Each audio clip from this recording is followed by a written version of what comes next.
Bugs were huge in Season 19, and it looks like they're going to be very strong again in Season 20. What you see before you is an exceptional budget bug build, which can currently be purchased on the Axie marketplace for under 0.1 ETH. I bought it for about 0.07. As of right now, the price has gone up a little bit. We'll see what happens. The mosquito bug in the mid is the key difference from the standard bug build. Usually in the past, they've used Sunderclaw on both bugs. I think right now in the current meta, the Mosquito Mouth, even though it's the budget option, it might be even stronger than the old standard. I don't know. Something about this exact combination of 3 Axies is really cool. So let's jump into some games. I'll show you how much fun I've been having with these things. Let's go. The first match I'm going to show you is against a plant mech and bird, or sorry, actually a fish. Usually it'd be a bird. My mouth just says bird right away. Kind of a weird comp. The reason I'm going to show it to you is because it starts out atrocious. They destroy my front bug right away. It's gone. Not good. I had no cards on the front to defend. They killed it and it's gone. So one thing I want to show you guys right away, don't be devastated. Do not give up in your head. Don't say it's over. I lost an Axie. That's it. One of the cool things about Mosquito in the midline is you do have a good amount of attack power. If this is a Sunderclaw, if we had a Sunderclaw mid, which is only 20 damage, we'd really be lacking in damage. However, as you'll see, I throw a big clip at the plant. They do shield up, but I got double Nemo, setting up energy for next turn. I was hoping I was going to attack the mech after killing the plant this turn. Unfortunately, as you're going to see, I do not kill the plant. So, sad, sad, sad. 26 health. The pumpkin hot butt combo, just putting up too much tank. Just can't get through it. And on round 2, I'm thinking, okay, this time I definitely got to stop them. They cannot be allowed to get past round 3 with this plant intact. We're shutting it down, except they shield up again. And another pumpkin, another hot butt. What the heck? Didn't we already see that on round 2? How you doing that again? Dang. Now, making matters even worse, we can't play anything on the mosquitoes. All they have to do is go in and attack this thing, and they're good. However, they only have 2 energy. They don't really have a lot of attacks. They're still afraid. They opt to do nothing. They rest. I finally clear the plant. We've seen both pumpkins and both hot butts, so I'm definitely only playing 1 card trying to clear it. I'm not going to waste any extra cards there. I attacked big with the fish, and I also put up shields. So we could have shielded up even more heavily on the bug. The reason I did this, though, I'm planning to kill their mech before it attacks. My fish goes first, even though in the match review it shows my opponent in the first-person perspective for some reason. We're actually the ones in the recessive fish and bug there. Anyway, if you see the way this match plays out, we do succeed. We shut down the mech. They put up a lot of shield. This plus attack from the risky fish against that plant is actually the only reason I get through all those shields. Then they juggling balls at the start, and they're gone. From here, it's a pretty easy match. I'm just going to clean up the fish. Although I was nervous for a second, it ends up being no big deal. I still try to keep my focus. Do not get lazy against backline, aggressive Axies. They might run through your team if you're not careful, especially when they can speed themselves up with Koi. In this case, it's not going to happen. We clear them out. My fish is going to take the dub. And it's a pretty cool match, a pretty good way to introduce the team. We got our first Axie wiped out right away, and we still came back for the win. Mosquito power, big damage, big shields. Even if we don't get any heals, good first match. This next match is really, really cool. So we're up against a pretty standard double plant bird. They've got Gravelant with the cactus horn, so it's not the Scaly Spoon version, but it's still very strong with a lot of damage. Cattail in front, as well as a kettle to try to catch my water attacks. There's a lot of stuff to worry about, and right away I'm going to try to get value in front using 2 discards and a sticky goo, hoping they'll attack me and get stunned perhaps, but they don't do that. They just cattail. They're getting a bunch of draws on me, and it's not a good way to start. I do decide to get some value for my fish here after they got those draws. I thought a backdoor, it's a little more possible because they drew more cards. Unfortunately, not only do they have backdoors, they have the perfect egg blackmail combo to backdoor me and set up my fish with the aroma. We try to take down the plant for 2 turns in a row, but it's just not happening. They have enough health to stay alive. They even crit my fish for good measure. At this point, I'm already not feeling very good, and things are only about to get worse. The way this match is going, you're going to be wondering why I even chose to showcase it in the first place. Here's a double cactus, and I am 11 health in front. It only gets worse from here. we're going to go ahead and try to toss up some discards, but there's not much else we could do. I could have played a sticky goo, and at this point, we are just in such a bad spot. So you might be wondering, okay, Flux, what's the point of showing this terrible loss? You're about to get floored by this bird and this plant. I could not believe that there was any chance of winning this. I almost conceded the match at this point. However, I decided to keep playing, and you got to see what happened next. So they go right ahead and stun me. I'm already stunned here. I was hoping they wouldn't get me 2 turns in a row. I think, okay, if they don't stun me 2 turns in a row, maybe I have a chance. I only have 4 cards. Well, they do stun me the second turn. They had it, and now I'm just like, I might as well concede. This might have been the turn where I hovered the mouse over the surrender button and then decided, nah, let's play 2 third glances just for fun. Now, they only have the double hair dagger as a high damage option. They only had 2 energy, see they're down to 0. The cactus wouldn't have been any better. So they went for the double hair dagger, best damage they have, and I shut it down. Now, this is actually pretty crazy. So here they go. And they're going to go ahead and throw as much damage as they can. They're scared of fish snack, so they split the attacks. This leaves the aroma on the bird. I don't know if they were trying to protect the plant on purpose. I don't know, but I do end up killing the bird. This is huge, because now they can't save up a full clip with the bird and plant combined. Now, at this point, they do, as you'll see, stun me again with Gravel Ant, right? And so, again, I'm kind of thinking, okay, the crit is really nice. The crit is really nice. I mean, yeah, actually, I guess at this point, it's pretty much good. I was going to say I was thinking I was worried, but nah, I guess, I mean, they stunned me, but the key thing here is that third glance is a ranged attack. I actually went ahead and rested and just waited 1 more turn.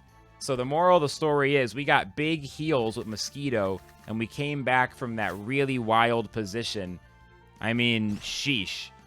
It's crazy to think that the bug can actually come back from here. Because I was seriously like, this is definitely over. There's no way. So that comeback goes to show some of the comeback power and the end game potential in this bug when your fish gets snapped off by a backdoor early in the match. Getting into the marketplace, we got some bugs lined up with the Midliner moveset. This is the star of the show, so I figured we would start with it. We got the Mosquito Mouth, the third glance on the horn. Oh, we got to reload. Sorry, marketplace, a little tough to get to load. So these 4 parts together, as you've seen so far, can be very, very powerful. This guy has got 34 speed, which is actually the cheapest one on the market right now. That's pretty good. However, health at 40 is not so good. You always want the health as high as possible, but it's just going to come down to your budget. In general, if you need to have less health on one of your bugs, I guess it's kind of a tough decision. I prefer to have more health in front because that one's always taking damage early in the match almost every time. The midliner at least gets hit a little bit less. I don't know. You got to make compromises. Either way, make sure your speed in the midline is at least 33 or 34. You do not want to be slower in the middle than in the front. Make sure your midliner is faster than the front. Now, if you find that the sandal is hard to afford, if it gets more expensive, there might be 1 or 2 other options. Let's take a look at that. So Scarab, as of right now, is going to be more expensive, and it does make sense because Scarab shuts down other healing Axies, so some people might prefer it for the end game. However, it is an option to keep in mind. Now, I wouldn't really go with too many other cards, to be honest. The thing is, you can't really do some of the other options you might normally do. Like, I know that you might see an Ivory Chop as an example of a sort of alternate midliner on a bug. For one thing, there's none that exist with Mosquito, so there you go. But even if there was, you wouldn't have enough damage. So basically, Scarab or Sandal are going to be your 2 best options on that midliner, and it looks like the midline is going to cost you somewhere around, if we put the Mosquito back on it, somewhere around 0.025-ish, around 70 bucks, 75 bucks, maybe 80 if these cheaper ones sell. So not too bad for the midline. Now, as we look at the second Axie, I do want to be clear, guys. This is very specific. If you get bugs that don't have Fish Snack or don't have the discard parts, it's not going to work. Be careful. Don't buy scuffed versions of this build, to be honest. If you're not sure how to build a good team yet and you're like still new to the game, you're still learning, just make sure that you don't like buy a really janky version of this. I'm pretty much showing you the cheapest bug build I can find that is viable at 2000 MMR plus. It's pretty easy to mess up bugs if you get creative and it doesn't work out. So just be careful, especially if you only can afford to buy one team. Just wanted to put that out there. Now, with that said, this is the front liner that I'm using. I have sticky goo on the back to give us plenty of shields, give me time to draw into my other cards, time to set up more attacks on their plant with my back and midline. We have the Thunderclaw Parasite combo, which gives us plenty of discard options, especially since Thunderclaw is a 0 cost, and the nerf of having to combo it hasn't really affected the card too much, honestly. Don't feel it too much. Occasionally it matters, not too much. Fish Snack is essential. Nothing else will work on the tail. Don't even think about it. Didn't you hear what I said a second ago? These are pretty damn affordable. Sticky Goo has always been a little bit of a cheaper bug anyway. I think it's fantastic with the Mosquito Mid. I really like the Sticky Goo. With that said, you could also consider any of the other standard options. And it's going to be like a broken record here because it's going to mostly be Scarab or Sandal. So it's going to start around 0.03. I personally really like Sticky Goo on this build anyway. I just did a great session climbing with it. We climbed like 600 points MMR from 1,500 to 2,100 after other budget teams had failed me. This one really worked. So I think Sticky Goo is fantastic, and it's pretty damn affordable. Again, around 70 bucks. Now, as far as the fish goes, we're going to want to make sure we filter the speed on this Axie in particular. Do not buy it for less than 55 speed. If you can avoid it. I mean, yeah, you really want 55 speed. You're going to want to win as many speed ties as possible as we go into the end game. With that said, you can see this was the cheapest one, around 82 bucks. Pretty affordable given how ridiculously strong this Axie is. I want to be clear, if you try to buy a cheaper Pocky backliner, you're going to really have a hard time winning end games. This fish really works. The only other fish that you're going to see very often is the balloon build. However, I don't think the balloon build is correct with the mosquito mouth on the midliner. At least I'm pretty sure you're going to want Nemo. It just makes sense. You really need more energy generation because you have less 0 costs on the team compared to the version that has Thunderclaw on both bug mouths. So this build is exactly the fish I recommend. There's tons of them. They're affordable. They might keep getting cheaper, maybe even because there's just been a lot of them bred and there's still more eggs waiting to hatch. This fish owns. One more thing to mention, the Swift Escape fin on the back. You cannot change this for other things. You need apply speed +2 to this Axie for 2 rounds when attacked. You need that outplay potential. You must be able to get faster than other fish and even outspeed birds and even Arco mechs and all kinds of stuff. You need to get that speed advantage to be able to attack first on the last turn and thus win a bunch of games that would otherwise be L's. Do not be tempted to look for a cheaper fin. You will regret it. Risky Fish, Fish Hook is the cheapest viable mouth consistently. It's always been the cheapest one. I like Risky Fish. It's not a bad card. I've been using this card since my very first day as a scholar and all the way to today as I talk to you, and I love the card. I think Fish Hook, fantastic card. There might be some really nice options with even more damage right up front, like Piranha, but Fish Hook is fine, and on a budget, it's fantastic. Pocky, Sugar Rush, that's the whole point of the team. Deal 10% additional damage for each allied bug. Axie, you need that big damage to crush those frontline plants as much as you can draw it. And the Nemo gives you lots of energy. Just get this fish. Trust me. Don't get a variation. Like, this is the one. This is the affordable Pocky fish. I recommend this one. And with all those Axies together, as of the time of this recording, it looks like it's still available for under 0.09. Maybe even under 0.08. It is getting a little bit more expensive, though. It's a little bit more expensive than it was this morning. We'll see if more eggs hatch and it gets cheaper again, or if it keeps getting more expensive. The word might be out. As of right now, it's solidly below 0.1, which is my limit. Anything above 0.1 to me is sort of getting out of the real budget range. So we're still there for now.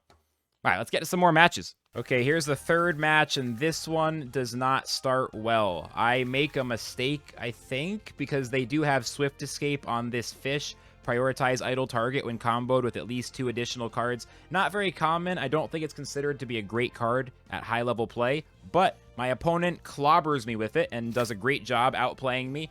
I expose my midliner as the only idle Axie, and oops, it's gone. Now, this is really bad because the midliner is the one that has the tankiness, it has the healing, it's got the biggest damage output of the 2 bugs, and it's generally an Axie that I cannot lose on turn 1 if I want any chance. Now, even worse, a triple Aqua team, pretty much one of my worst matchups, as even though you might think, oh, we have double Fish Snack, we're good against triple Aqua. So far, in my experience, triple Aqua, very difficult to beat. They just have too much damage, and they're usually running double Nemos in the front.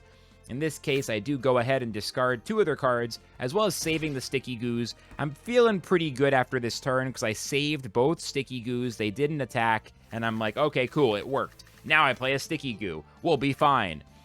Spoiler alert, we are not going to be fine. They go ahead and hit me with 3 more cards. Round 3, look at this.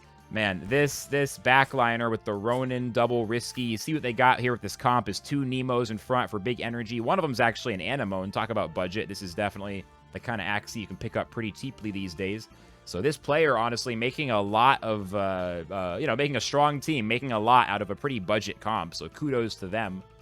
All these matches today have been above 2,000 MMR, so pretty impressive to see them doing this with another budget comp. Maybe I should try that for a future video. Anyway, this guy in the back, since they generate lots of energy with the Nemos, has plenty of fuel in the tank.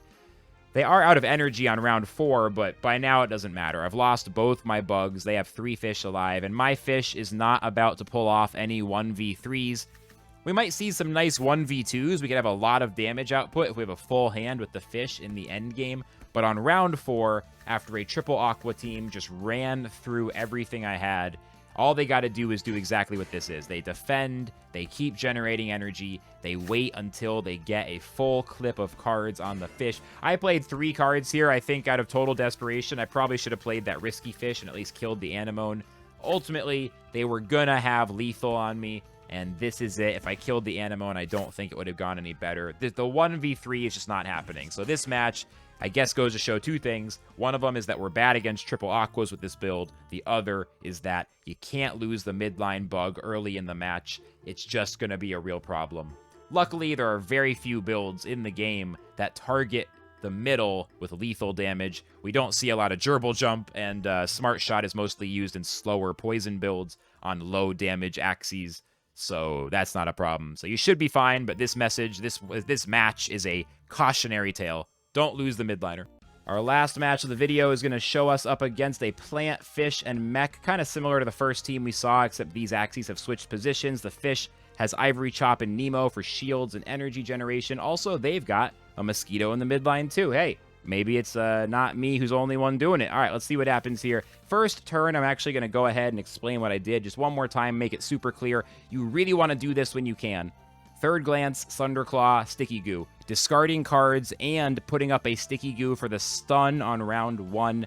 Fish Snack is another option if that's what you get. Whenever you can defend in the front on turn 1, especially against aggressive Axies, such as these 2 and the Cactus on the plant, we want to make sure we use that on turn 1. We really generally don't want to wait. There's some team comps that are exceptions on against Jumping Poison. You don't want to use your shields in the front on turn 1 generally, but against aggressive comps, always be using that Sticky Goo. Don't be too frugal with your frontline defenses. Use those cards. That's why you put them in the deck in the first place. Now, we don't kill their plant here, but we do eat all those cards. We stun the fish, we hit their plant, and we discard the remainder of their cards. They have 3 cards in hand, and this match is a pretty good example of what your opponent is going to experience. You might think with the Mosquito on your midline, that's 1 less discard, because this could be a Thunderclaw, another discard card. Is 3 discards enough? That's something I wondered to myself. Well, as you can see, the answer is going to be yes, at least some of the time. Honestly, I do not miss that 4th Thunderclaw at all. I have a hard time imagining going back. It kind of feels right now like I prefer this comp to the more expensive version. I kind of like this better. Maybe I'll change my mind. I don't know. But hey, I mean, honestly, so it's really nice to feel that way. We were struggling to find good budget comps for a while. It's nice to find one that totally knocks out of the park. Might even be superior to the standard version, at least comparable. Anyway, we do go ahead and kill their plant. They're throwing cards at us. As you can see, though, they have 4 energy left with 2 cards in their hand. They're going to have 6 energy next turn. I'm going to discard both their cards. So they're going to have 3 cards in hand as they go in to the next turn. They actually got a card draw from the Ivory Chop, so they have 4 cards. But as you can see, 6 energy, 4 cards. All cards on the mech, which means that the fish just can't do anything. There's no shielding up. And we are going to go ahead. They think about attacking, apparently, but they don't actually do it. We're going to go ahead and attack the fish just to make it better. I get a crit on the Sandal. Now, that is going to make it a little easier. We were probably in a good spot anyway. Might save me some energy, though. I do opt for the single Pocky, saving an energy for a little later in the match. They go ahead and kill my bug.